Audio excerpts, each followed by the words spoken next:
Hello दोस्तों, मेरा नाम मुकेश और आप देख रहे हो रोमन गुरु क्लासेस। रोमन गुरु क्लासेस में आपका बहुत बहुत स्वागत है। आज हम जो प्रश्नावली 1.1 है संबंध एवं फलन, ठीक है, संबंध एवं फलन जो प्रश्नावली है अपनी, उसको हम सोल्व करेंगे और हम देखेंगे कि कौन सा क्वेश्चन कैसे सोल्व होगा। दोस्तों, यदि आप मेरे चैनल पर नए हो तो प्लीज़ चैनल को सब्सक्राइब करके बेल आइकन को दबा दीजिए, क्योंकि दोस्तों मैं ऐसे ही इंटरेस्टिंग वीडियो आपके लिए लाता रहता हूँ। यदि वीडियो पसंद आए तो प्लीज़ लाइक कर देना और अपने फ्रेंड्स को भी शेयर कर देना। चलो बिना टाइम वेस्ट किए वीडियो को करते हैं स्टार्ट।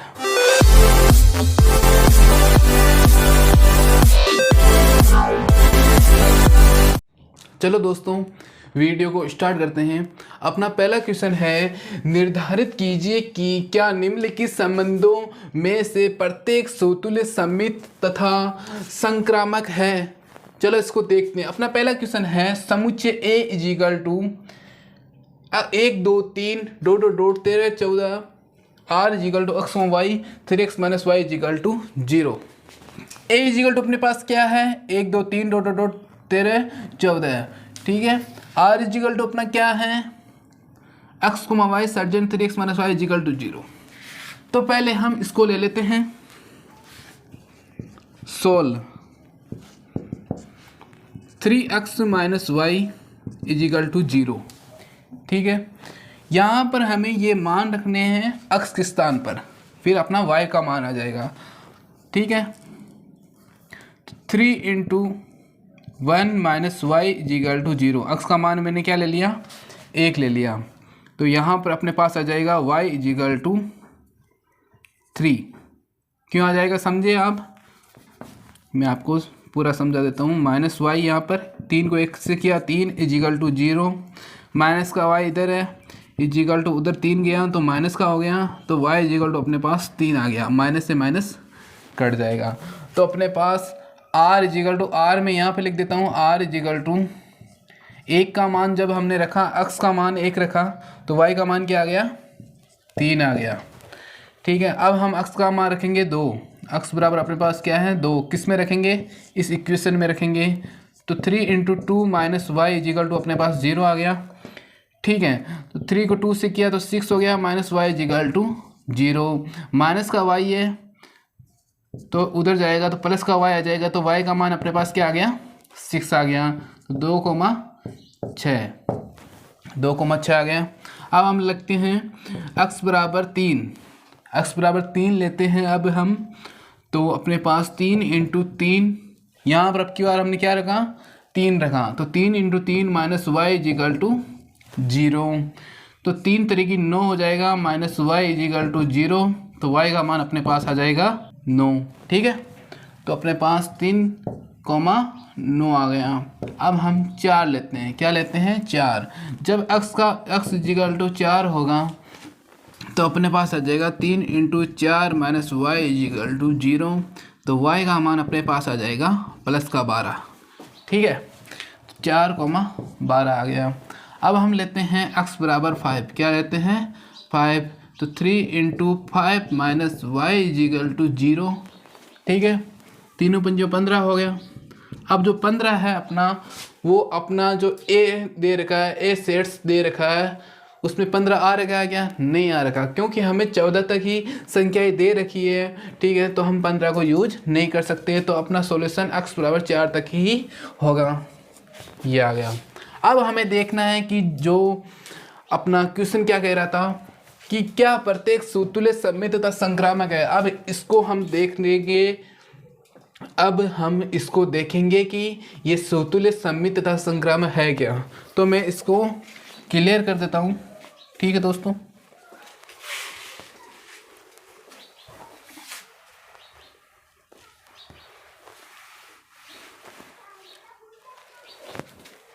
अपने पास ये आर समुच्चय आ गया। अब हम देखते हैं समतुल्य के लिए, किसके लिए देखेंगे, समतुल्य के लिए देखेंगे कि क्या ये समतुल्य है। समतुल्य कब होता है, जब ए का मान मतलब जो समुच्चय ए है, अवयव ए है, वो एक से संबंधित होता है तो अपना क्या होता है, समतुल्य होता है।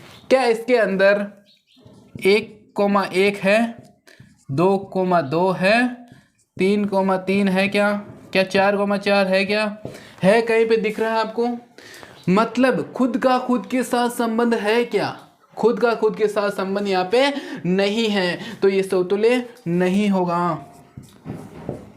ठीक है, नॉट एलिमेंट आर। ठीक है, अब हम बात करते हैं सममित की। किसकी बात करेंगे?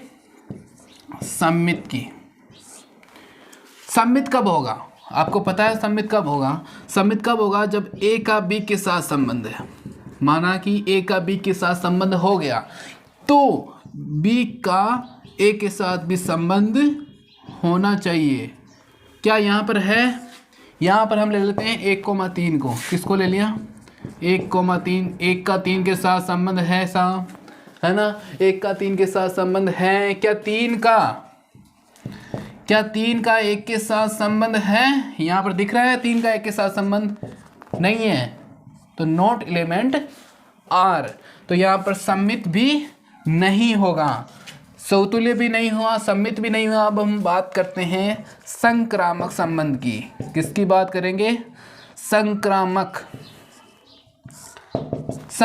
की बात करते हैं। संक्रामक कब होता है? जब एक का बी के साथ संबंध है, जब ए का बी के साथ संबंध है और बी का सी के साथ संबंध है, तो ए क्या कहता है कि मेरा भी सी के साथ संबंध होना चाहिए। ठीक है, तो ए का भी सी के साथ संबंध होना चाहिए। ये कौन कहता है? संक्रामक संबंध कहता है। देखते हैं इसके अंदर कि 1 का 3 के साथ संबंध है, 1 का 3 के साथ संबंध है और 3 का भी 9 के साथ संबंध है। 3 का भी किसके साथ संबंध है? 9 के साथ संबंध है। तो क्या 1 का 9 के साथ संबंध है? क्या 1 का 9 के साथ संबंध है? क्या यहाँ पर दिख रहा है? नहीं दिख रहा, तो ये भी नॉट एलिमेंट आर हो जाएगा। तो यहाँ पर अपना न तो समतुल्य है, न सममित है, न ही संक्रामक संबंध है। ठीक है दोस्तों, समझ गए आप? अब हम बात करते हैं नेक्स्ट क्वेश्चन की। एन यानी प्राकृत संख्याओं में r equal to x, y equal to x plus 5 तथा x जो है वह 4 से क्या है? छोटा है। ठीक है, इसको हमें सोल्व करना है। हम किसके तहत सोल्व करना है? प्राकृत संख्याओं के तहत सोल्व करना है। प्राकृत संख्याएं क्या होती है? प्राकृत संख्याएं 1 से स्टार्ट होती है। 1, 2, 3, 4, 5, 6, 7 अनंत। ठीक है, ये अपनी प्राकृत संख्याएं होती है। इसके तहत हमें इसको सोल्व करना है। ठीक है, तो हम यहाँ से ले लेते हैं y equal to x plus 5। ठीक है, और x का मान क्या होगा? 4 से छोटा होगा। हमें कितने तक मान लेने हैं? मतलब 3 तक मान लेने हैं। कितने तक मान लेने हैं? 3 तक। तो हम पहले लेते हैं x बराबर 1। जब x बराबर 1 लिया तो यहाँ पर रखा हमने 1, तो 5 प्लस 1 कितना हो गया? 6। तो y का मान हमारे पास 6 आ गया। तो यहाँ पर r को यहाँ डाल लेते हैं। जब 1 रखा तो कितना आ गया? 6 आ गया। जब 2 रखेंगे तो कितना आएगा? देखते हैं। x बराबर 2, तो y इजिकल टू 2 प्लस 5, तो y इजिकल टू अपने पास आ गया 7, तो 2,7 आ गया। अब हम बात करते हैं 3 की, तो x बराबर 3, तो y इजिकल टू 3 प्लस 5, यहाँ पर x की जगह हमने 3 रख लिया, तो 3 प्लस 5 आ गया, तो y इजिकल टू अपने पास क्या आ गया? 8 आ गया। तो 3,8 ये हमने सोल्व कर दिया। क्योंकि 4 से छोटे छोटे लेने हैं, तो 1, 2, 3 तीन ही संख्याएं होती है 4 से छोटी प्राकृत संख्याओं के अंदर, तो अपने पास 3 सॉल्यूशन आ गए। अब हम बात करते हैं कि क्या ये समतुल्य, सममित तथा संक्रामक है। चलो देखते हैं। पहले देखते हैं हम समतुल्य के लिए। समतुल्य के लिए देखते हैं। समतुल्य कब होता है? आपको मैंने बता दिया। अच्छे से, और आपको भी पता है कि जब खुद का खुद के साथ संबंध होगा तब क्या ये होगा, समतुल्य संबंध होगा। कब होगा ये समतुल्य संबंध, जब खुद का खुद के साथ संबंध होगा। यहाँ पर क्या एक का एक के साथ संबंध है, क्या दो का दो के साथ संबंध है, क्या तीन का तीन के साथ संबंध है, नहीं है, इसलिए ये समतुल्य नहीं होगा। अब हम बात करते हैं सममित की। सममित कब होता है, जब खुद का दूसरे के साथ संबंध हो और उस दूसरे का अपने खुद के साथ भी संबंध हो, तो हम उसे सममित संबंध कहते हैं। देखते हैं यहाँ पर एक का 6 के साथ संबंध है, ठीक है, अच्छी बात है, होना भी चाहिए। क्या 6 का 1 के साथ संबंध है, नहीं है, तो ये सममित नहीं होगा। अब हम बात करते हैं संक्रामक संबंध की। संक्रामक संबंध कब होता है, जब जैसे यहाँ पर कहीं भी नहीं बन रहा, ठीक है। कब होगा संक्रामक संबंध, जब ए का बी के साथ संबंध हो। यहाँ पर ए का बी के साथ संबंध है, जैसे मान लिया कि एक का 6 के साथ संबंध है, बी का सी के साथ संबंध होना चाहिए। यहाँ पर बी का सी के साथ संबंध नहीं है। क्या 6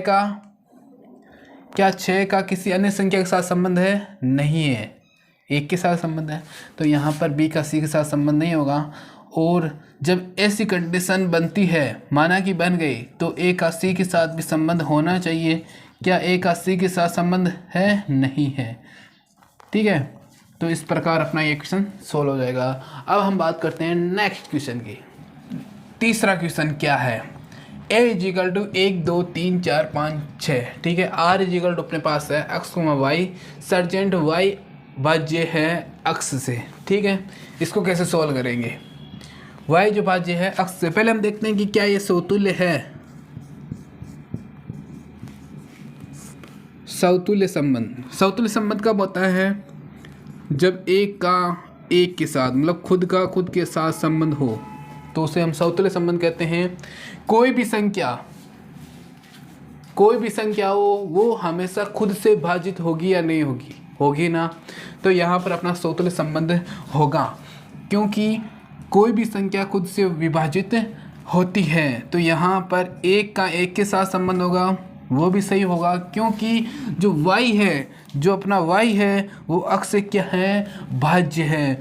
तो कुछ भी संख्या लिख लो, 2,2 लिख लो, वो भी इसके अंदर सम्मिलित होगी, 3,3 भी इसके अंदर सम्मिलित होगी। तो ये क्वेश्चन अपना समतुल्य होगा।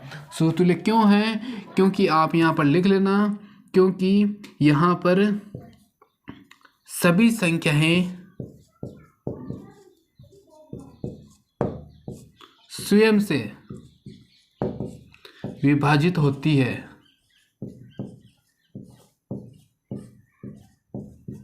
ठीक है दोस्तों, अब हम बात करते हैं सममित की। सममित संबंध कब होगा, जब जैसे हमने एग्जाम्पल ले लिया, जैसे 2 4 से 2 4 को विभाजित करती है, y अक्ष से भाज्य है, ठीक है, y भाज्य है अक्ष से, तो 4 भाज्य है 2 से, 4 में 2 का भाग जा रहा है, ठीक है। क्या 2 में 4 का भाग जाता है पूरा? नहीं जाता, इसलिए 2 4 से भाज्य नहीं है, तो यहाँ पर सममित संबंध नहीं होगा। अब हम बात करते हैं संक्रामक की। किसकी बात करते हैं, संक्रामक की। यहाँ पर दोस्तों हम ले लेते हैं, जैसे 1 3 को विभाजित करता है, ठीक है, अच्छी बात है। 3 माना कि 6 को विभाजित करता है, ठीक है दोस्तों। अब 1 क्या 6 को विभाजित करेगा, इसलिए ये अपना संबंध संक्रामक होगा। चलो नेक्स्ट क्वेश्चन की बात करते हैं। नेक्स्ट क्वेश्चन क्या है अपना, कि जेड में r is equal to x, y, x minus y एक क्या है, पूर्णांक है, ठीक है। क्या है, पूर्णांक संख्या है। जेड क्या है अपने, पूर्णांक संख्या है।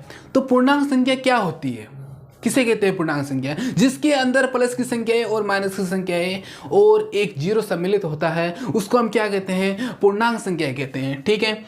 अब हमें इन पूर्णांक संख्याओं के हिसाब से इस क्वेश्चन को सोल्व करना है। ठीक है, तो हम पहले देखते हैं समतुल्य के लिए। किसके लिए देखेंगे? समतुल्य के लिए। क्या ये समतुल्य संबंध है? देखते हैं समतुल्य संबंध। ठीक है, समतुल्य संबंध कब होता है? जब खुद का खुद के साथ संबंध हो। जैसे ए का ए के साथ संबंध है, बी का बी के साथ संबंध है, तो उसको हम क्या कहेंगे? समतुल्य संबंध कहेंगे। यहां पर अपने पास x माइनस वाई है। ठीक है, ये क्या है? एक पूर्णांक है। ठीक है, हमने ले लिया x माइनस एक्स, मतलब y की जगह हमने क्या लिख लिया? x लिख लिया। इजिकल टू अपने पास क्या आ जाएगा? फिर x से x कट जाएगा तो 0 आ जाएगा। 0 एक क्या है? पूर्णांक संख्या है। हमने लिख दिया चूंकि 0 एक क्या है? पूर्णांक संख्या है।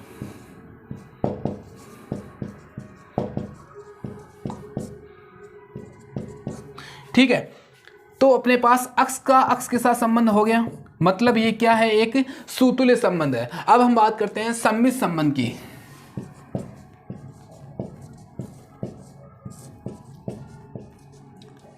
सममित संबंध की बात करते हैं। ठीक है, सममित संबंध कब होता है? जब ए का बी के साथ संबंध है तो बी का ए के साथ भी संबंध होना चाहिए। तो इसके अंदर देखते हैं कि क्या ये संबंध है।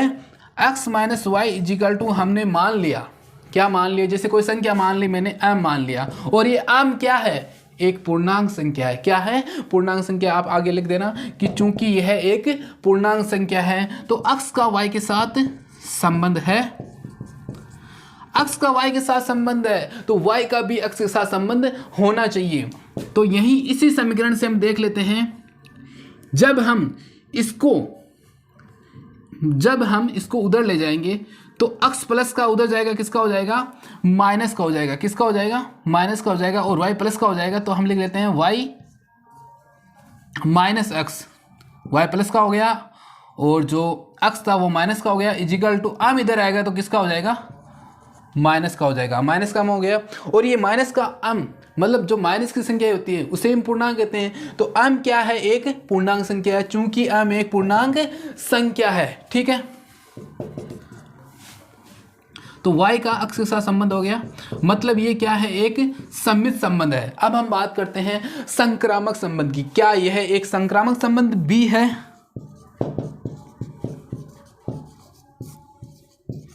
संक्रामक संबंध।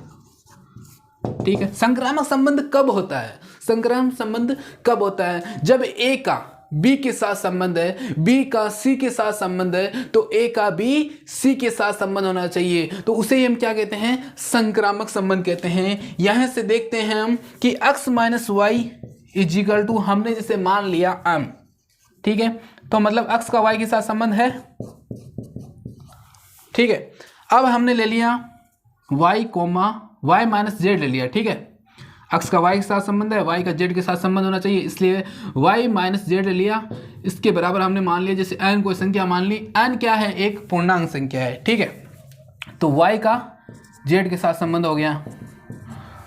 जब x का y के साथ संबंध है, y का z के साथ संबंध है, तो x का z के साथ संबंध होना चाहिए। इसके लिए हम देखेंगे समीकरण हो गए अपने पास दो। ठीक है, एक ये हो गया, दूसरा समीकरण अपने पास ये हो गया। दोनों समीकरण को हम क्या कर देते हैं? जोड़ देते हैं। क्या करते हैं? जोड़ देते हैं। जब x माइनस वाई को y माइनस जेड से जोड़ेंगे तो अपने पास क्या आ जाएगा? x माइनस जेड आ जाएगा। क्या आ जाएगा? x माइनस जेड आ जाएगा। क्यों आ जाएगा? क्योंकि माइनस का y और प्लस का y क्या हो जाएंगे? कट जाएंगे। फिर अपने पास x माइनस जेड बच जाएगा। अब हम m को n से जोड़ेंगे तो अपने पास आ जाएगा m प्लस n। ठीक है, जो कि ये क्या है? पूर्णांक संख्या है। तो x कोमा जेड भी अपने समुच्चय में होगा, इसलिए ये संक्रामक संबंध भी होगा, क्योंकि x का y के साथ संबंध है, y का z के साथ संबंध है, और z का और x का भी z के साथ संबंध है। ठीक है, तो ये अपना संक्रामक संबंध हो गया। चलो नेक्स्ट क्वेश्चन देखते हैं। अब आ जाता है अपना पांचवा क्वेश्चन। पांचवा क्वेश्चन क्या कहता है कि किसी विशेष समय पर किसी नगर के निवासियों के समुच्चय में निम्नलिखित संबंध R। ठीक है, तो इसका अपना पहला क्वेश्चन है R equal to x, y सर्जेंट x तथा y एक ही स्थान पर कार्य करते हैं। तो हम देखते हैं कि क्या ये समतुल्य है, सममित है या संक्रामक है। समतुल्य समतुल्य कब होता है कि जब खुद का खुद के साथ संबंध हो। क्या कह रहा है कि x तथा y एक ही स्थान पर कार्य करते हैं। x और y एक ही स्थान पर एक ही मोहल्ले में रहते हैं और एक स्थान पर कार्य करते हैं। तो जब x एक स्थान पर कार्य कर रहा है मतलब में खुद का खुद के साथ संबंध होगा, क्योंकि x खुद जब एक स्थान पर कार्य कर रहा है तो वो खुद भी एक स्थान पर कार्य करेगा, कंफर्म है। ठीक है, इसलिए x का x के साथ संबंध होगा, 100% होगा। अब हम बात करते हैं सममित की।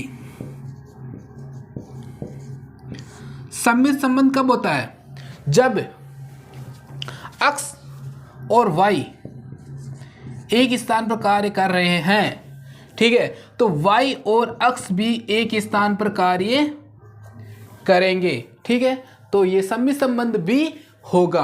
अब हम देखते हैं कि ये संक्रामक संबंध है या नहीं है। ठीक है, तो यहाँ पर कह रहा है कि x तथा y एक स्थान पर कार्य कर रहे हैं। ठीक है, तो x और y एक स्थान पर कार्य कर रहे हैं तो x का y के साथ संबंध है। ठीक है, यहाँ पर एक z भी है जो y के साथ काम कर रहा है। ठीक है, एक यहाँ पर z भी व्यक्ति, तीसरा व्यक्ति भी है जो y के साथ काम कर रहा है, तो x भी z के साथ काम करेगा, क्योंकि x y के साथ काम कर रहा है और जो y है वो z के साथ काम कर रहा है, तो x भी z के साथ काम करेगा, इसलिए यह संक्रामक संबंध होगा। अब हम देखते हैं अपना बी क्वेश्चन क्या कहता है। r = x, y, x तथा y एक ही मोहल्ले में रहते हैं। x और y कहाँ रहते हैं? एक ही मोहल्ले में रहते हैं। तो इसको हम सौतेले के लिए देख लेते हैं कि क्या यह सौतुल्य संबंध है। ठीक है, x जो है वो कहाँ रह रहा है? y के साथ रह रहा है। सौतुल्य संबंध कब होता है? जब खुद का खुद के साथ संबंध हो तो उसे हम सौतुल्य संबंध कहते हैं। जब मैं यहाँ पर काम कर रहा हूँ, ठीक है, तो यहाँ पर मेरे साथ संबंध होगा। क्यों होगा? क्योंकि खुद का खुद के साथ संबंध होना चाहिए, तो x का x के साथ संबंध होगा। ठीक है, सौतुल्य संबंध कब होता है? खुद का खुद के साथ संबंध। x यहाँ पर काम कर रहा है तो x यहाँ पर काम करेगा, x यहाँ पर काम कर रहा है तो x यहाँ पर काम करेगा, मैं यहाँ पर काम कर रहा हूँ तो मैं यहाँ पर काम करूँगा, तो x का x के साथ संबंध हो गया। अब हम बात करते हैं सममित संबंध की। सममित संबंध कब होता है? जब x और y एक स्थान पर काम कर रहे हैं, मतलब x का y के साथ संबंध है। ये तो क्वेश्चन ही कह रहा है कि x का y के साथ संबंध है, x और y एक ही मोहल्ले में रहते हैं। तो सममित संबंध क्या कहता है कि y और x भी एक ही मोहल्ले में रहने चाहिए, तो रहेंगे। x और y एक ही मोहल्ले में रहते हैं तो y और x भी एक ही मोहल्ले में रहेंगे। ठीक है, अब हम बात करते हैं संक्रामक संबंध की। संक्रामक संबंध कब होगा? जब x और y एक ही मोहल्ले में रहते हैं। जब x और y एक ही मोहल्ले में रहते हैं, ये क्वेश्चन ही कह रहा है कि x और y एक ही मोहल्ले में रहते हैं, तो y और z, y के साथ में एक तीसरा व्यक्ति है जिसको y जानता है, x नहीं जानता। ठीक है, जब हम कहीं काम करते हैं तो x और y जैसे दो फ्रेंड है। ठीक है, x और y क्या है? दो फ्रेंड है, दोनों आपस में एक दूसरे को जानते हैं। ठीक है, y जो है वो z को भी जानता है और z है ना वो y के साथ काम कर रहा है। ठीक है, मतलब y का z के साथ संबंध है, तीनों एक स्थान पर काम कर रहे हैं हालांकि, लेकिन x को पता नहीं है कि z भी यहाँ पर काम कर रहा है या नहीं कर रहा। ठीक है, तो तीनों एक स्थान पर काम कर रहे हैं तो x का z के साथ संबंध होगा, क्योंकि x भी वही काम कर रहा है जहाँ z काम कर रहा है। ठीक है, इसलिए x का z के साथ संबंध होगा, इसलिए ये संक्रामक संबंध होगा। जब सौतुल्य, सममित तथा संक्रामक संबंध होते हैं तो उसको हम क्या कहते हैं? तुल्यता संबंध। तो यहाँ पर अपना एक चीज पता लगती है कि यहाँ पर ये तुल्यता संबंध भी होगा। ठीक है दोस्तों, तो यहाँ पर हम लिख देते हैं तुल्यता संबंध होगा। ठीक है दोस्तों, अब हम देखते हैं नेक्स्ट क्वेश्चन। चलो अब देखते हैं कि अपना जो सी है वो क्या कह रहा है। r = x, y सर्जेंट x y से ठीक 7 सेंटीमीटर लंबा है। कितने सेंटीमीटर लंबा है? 7 सेंटीमीटर लंबा है। तो हम पहले देख लेते हैं कि ये सौतुल्य संबंध है। सौतुल्य संबंध, ठीक है, अक्ष के साथ संबंध होना चाहिए। ठीक है, समतुल्य यही कहता है कि खुद का खुद के साथ संबंध होना चाहिए। अक्ष y से ठीक 7 सेंटीमीटर लंबा है, क्या अक्ष खुद से 7 सेंटीमीटर लंबा होगा? नहीं होगा, इसलिए अपना समतुल्य संबंध नहीं होगा। ठीक है दोस्तों, अब हम बात करते हैं सममित संबंध की।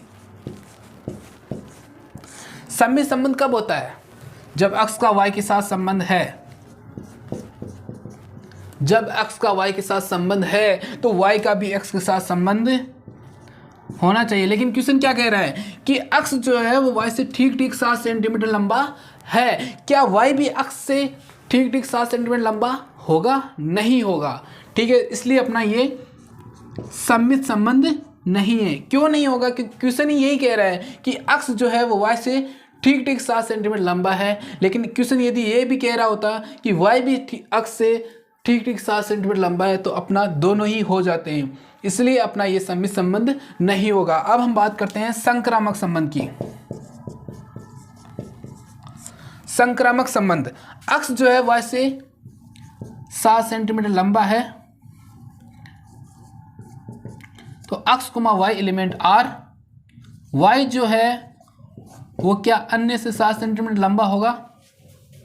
नहीं होगा, क्योंकि क्वेश्चन भी नहीं कह रहा, इसलिए अक्ष y से 7 सेंटीमीटर लंबा नहीं है। तो क्या अक्ष z से 7 सेंटीमीटर लंबा होगा? नहीं होगा। ठीक है, तो ये अपना संक्रामक संबंध नहीं है, सममित संबंध भी नहीं है, न ही समतुल्य संबंध है। अब हम देखते हैं नेक्स्ट क्वेश्चन। ठीक है, डी क्या कह रहा है कि r इजिकल टू अक्ष कोमा y, अक्ष जो है वो y की क्या है? पत्नी है। अब हम समतुल्य के लिए देख लेते हैं, समतुल्य के लिए देख लेते हैं। समतुल्य संबंध कब होता है? जब खुद का खुद के साथ संबंध हो। अक्ष जो है y की पत्नी है, क्या अक्ष जो अक्ष है वो खुद की पत्नी हो सकता है? नहीं हो सकता, इसलिए अक्ष के साथ संबंध नहीं होगा। अब हम बात करते हैं सममित संबंध की। अक्ष y की पत्नी है, अक्ष y की पत्नी है। ठीक है, तो y अक्ष की पत्नी होगी? क्या y अक्ष की पत्नी हो सकती है? नहीं हो सकती, क्योंकि अक्ष y की पत्नी है तो y अक्ष का क्या है? पति है। लेकिन यहाँ पर क्वेश्चन क्या कह रहा है? सममित संबंध क्या कहता है कि यदि अक्ष y की पत्नी है तो y भी अक्ष की पत्नी होना चाहिए, लेकिन ऐसा संभव नहीं है, इसलिए y कोमा अक्ष नॉट एलिमेंट r होगा, इसलिए अपना ये सममित संबंध नहीं है। अब हम बात करते हैं संक्रामक संबंध की। अक्ष जो है वो y की पत्नी है। ठीक है, y जो है वो क्या z की पत्नी होगा? y ऑलरेडी अक्ष का पति है, y ऑलरेडी अक्ष का पति है, क्या y z की पत्नी होगा? नहीं होगा। ठीक है, जो अक्ष है वो क्या z की भी पत्नी होगा? नहीं होगा, क्योंकि क्वेश्चन भी ऐसा नहीं कह रहा। ठीक है, इसलिए अपना संक्रामक संबंध नहीं है। ठीक है दोस्तों, अब देखते हैं नेक्स्ट क्वेश्चन। तो नेक्स्ट क्वेश्चन क्या है? ई r इजिकल टू अक्ष कोमा y, सर्जेंट अक्ष जो है वो y की क्या है? पिता है। अब हम देखते हैं समतुल्य संबंध के लिए। समतुल्य संबंध के लिए देख लेते हैं। समतुल्य संबंध का मतलब क्या है? खुद का खुद के साथ संबंध। जो अक्ष है वो y की क्या है? पिता है। तो अक्ष जब खुद का पिता होगा तब समतुल्य संबंध होगा। क्या कोई खुद का पिता हो सकता है? नहीं हो सकता, इसलिए अपना समतुल्य संबंध नहीं है। अब हम बात करते हैं सममित संबंध की। सममित संबंध, अक्ष y के पिता है। ठीक है, क्या y भी अक्ष का पिता है? अक्ष जो है वो y के पिता है, अक्ष जो है वो y के पिता है, मतलब y क्या है? इसका पुत्र या पुत्री है। ठीक है, तो यहाँ पर क्या y अक्ष का पिता हो सकता है? नहीं हो सकता, क्योंकि y जो है वो या तो अक्ष का या पुत्र है या पुत्री है, इसलिए ये अपना सममित संबंध नहीं होगा। अब हम बात करते हैं संक्रामक संबंध की। संक्रामक संबंध, अक्ष y के पिता है। ठीक है दोस्तों, x y के पिता है, y क्या z के पिता हो सकते हैं? नहीं हो सकते। क्या x z का पिता हो सकता है? नहीं होगा। ठीक है दोस्तों, तो इस प्रकार अपना ये न तो सूत्रीय संबंध होगा, न सम्मित संबंध होगा, न ही संक्रामक संबंध होगा। इस प्रकार आपने देखा कि अपना पहला क्वेश्चन। ठीक है दोस्तों, ऐसे ही इंटरेस्टिंग वीडियो आप देखने के लिए मेरे चैनल को सब्सक्राइब कर सकते हो। सब्सक्राइब करके बेल आइकन को जरूर दबाएं। दोस्तों यदि ये वीडियो आपको अच्छा लगा तो प्लीज़ वीडियो को लाइक कीजिए और अपने दोस्तों को भी शेयर कीजिए। थैंक यू दोस्तों, बाय बाय, टेक केयर।